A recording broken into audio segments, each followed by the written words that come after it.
كل فترة بعمل غسيل أموال. بس الاموال كده على الملأ، ما انتش خايفه؟ لازم أتأكد إن اللي بيتحط في محفظتي نضيف وعقيم 100%. اذا انت معاك عملات من ايام الهكسوس ولا ايه؟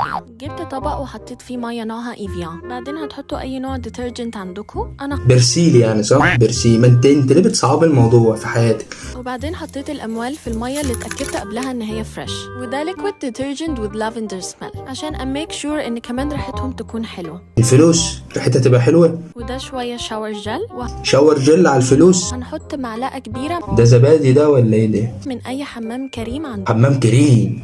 الستاب دي مهمة عشان تخلي الأموال ناعمة. دعمت ايه؟ وحطيت الجنيهات الورقية برضو عشان كانت دبلانة. الورقه حطيتيه في الفلوس عشان دبلان؟